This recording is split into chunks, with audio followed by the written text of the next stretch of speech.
Kita masih di siaran Ruang Publik KBR. Masih bersama saya Ines Nirmala dan juga dua orang narasumber kita, yaitu Profesor Dr. Zubairi Jurban, Ketua Satgas Penanganan COVID-19 Ikatan Dokter Indonesia, dan Dr. Muhammad Abdul Hakam, Kepala Dinas Kesehatan Semarang. Di siaran Ruang Publik KBR, bagi Anda yang ingin bergabung, bisa menghubungi telepon bebas pulsa di 0800 245 7893, WhatsApp 0812 118 8181 dan juga live chat YouTube Berita KBR. Dan tadi sebelum jeda sudah ada pendengar kita juga yang bergabung lewat telepon, yaitu Pak Benyamin di Nunukan yang bertanya Prof seputar kenaikan kasus gelombang COVID-19 dan juga seputar warga yang terpapar virus padahal sudah menjalani protokol ketika dari luar negeri kemudian datang di karantina tapi masih tetap terpapar virus COVID-19. Ini bagaimana penjelasannya, Prof? Iya, kalau masih tetap terpapar itu kan sama juga di Jakarta. Dan jadi prinsipnya karantina itu amat sangat mengurangi kemungkinan penularan. Namun tidak bisa 100%.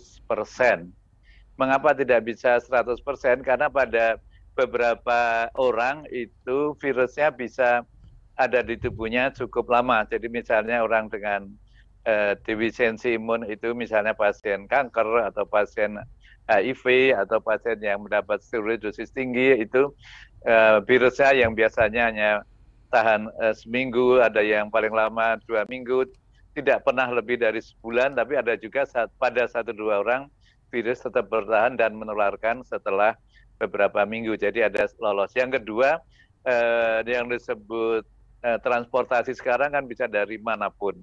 Dan itu memang tidak bisa dicegah. Namun memang sudah dibatasi. Itu yang pertama yang penting dibatasi. Dan tetap tembus itu terjadi di manapun, di Amerika, di Indonesia, mula-mula di Jakarta, sekarang ya di Nunukan ya. Nah kemudian mengapa sudah tadi katakan sudah divaksinasi masih tertular juga gitu ya. Iya. Mengapa sudah divaksinasi masih tertular juga. Jadi vaksin itu memang aman dan efektif. Tetapi yang disebut efektif itu tidak 100% efektif. Dari dulu juga selalu diberitakan demikian. Artinya kita masih bisa ditembus oleh virus walaupun sudah punya kekebalan. Apalagi oleh Omikron ini yang memang sifatnya bisa menembus proteksi yang disebabkan oleh vaksinasi dan juga proteksi sesudah infeksi yang terdahulu. Jadi kalau dulu kita pernah terinfeksi, terus jadi kebal, maka kekebalan akibat infeksi Delta atau bahkan infeksi Omicron yang lalu juga masih bisa ditembus lagi. Jadi memang harus tetap hati-hati. Namun biasanya kalau sudah vaksinasi lebih ringan. Kalau sudah booster jauh-jauh lebih ringan. Jadi yang belum 2 kali harap segera vaksinasi 2 kali. Kalau yang belum booster segera minta booster. Iya, jadi vaksin bisa membuat penyakit COVID-19 ini lebih ringan ya, tidak parah gitu ya, Prof ya. Baik, dan sekarang kita angkat telepon berikutnya dari pendengar kita, yaitu Irwan di Kendari, Sulawesi Tenggara. Baik, kita angkat teleponnya. Selamat pagi Pak Irwan. Iya, selamat pagi narasumber yang cukup bagus diskusinya pagi hari ini. Baik. Saya cuma sharing aja nih, memang penyebaran Omikron ini cukup cepat ya, karena di Kota Kendari sendiri awal Februari itu belum terlalu parah, masih puluhan, tapi beberapa hari ini sudah sampai menembus angka 700 lebih per hari kemarin. Dan instruksi pemerintah, Wali Kota Kendari juga sudah menginstruksikan kepada seluruh orang yang bepergian dari luar daerah, kalau bisa isolasi mandiri selama 3 hari. Dengan cara begitu mungkin ya bisa mengurangi.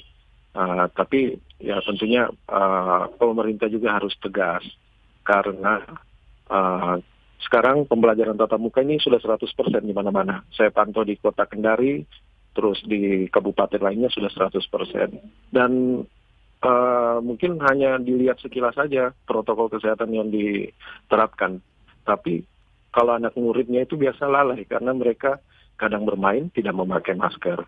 Mungkin itu juga jadi catatan penting bagi pemerintah. Ini mengenai angka konfirmasi kasus ini sudah melebihi Delta, namun kenapa bed okupansi rasionya itu atau bornya masih cukup rendah? Ini bisa dijelaskan barangkali, Dok.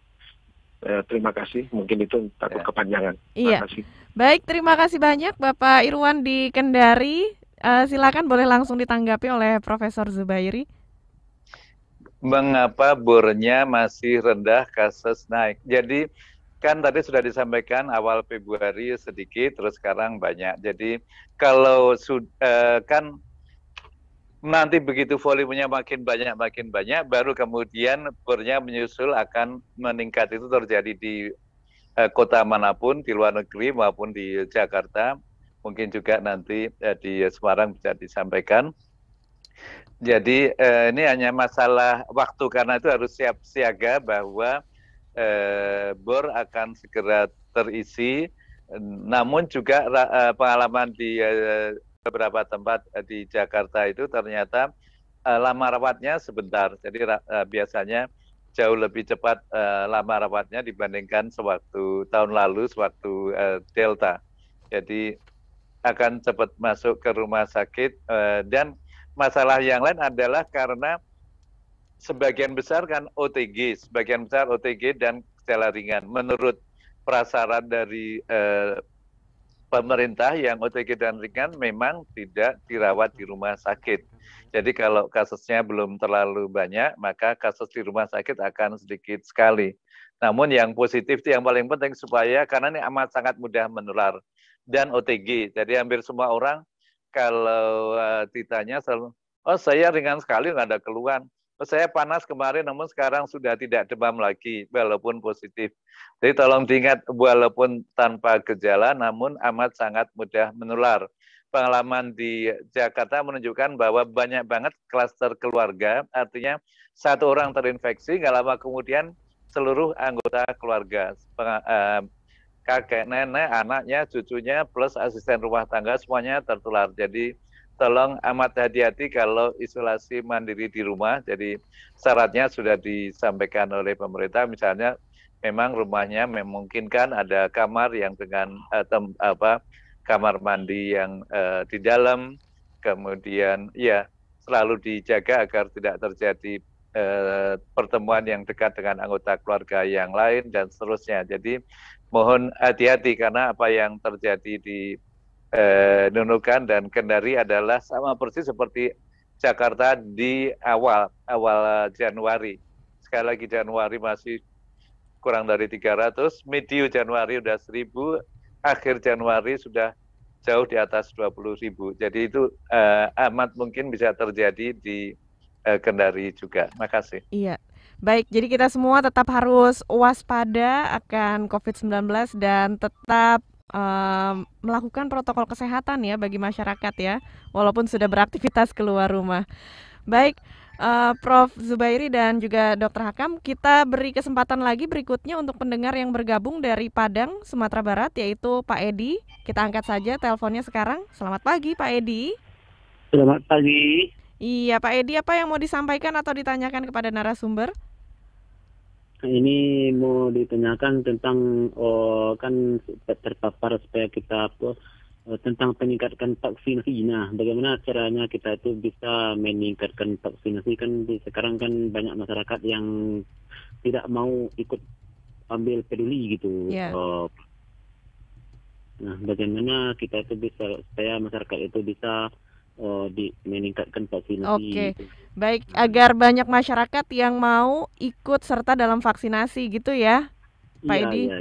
Oke, baik. Nanti akan dijawab pertanyaannya setelah jeda, dan terima kasih Pak Edi di Padang sudah bergabung di Ruang Publik KBR. Bagi Anda yang ingin ikut memberikan komentar atau bertanya, silakan menghubungi telepon bebas pulsa di 0800 245 7893 atau WhatsApp di 0812 118 8181, dan Anda juga bisa bergabung lewat live chat YouTube di channel Berita KBR. Dr. Hakam dan Profesor Zubairi, kita jeda dulu sejenak dan kita nanti akan lanjutkan perbincangan di Ruang Publik KBR yang dipersembahkan oleh Kata Data.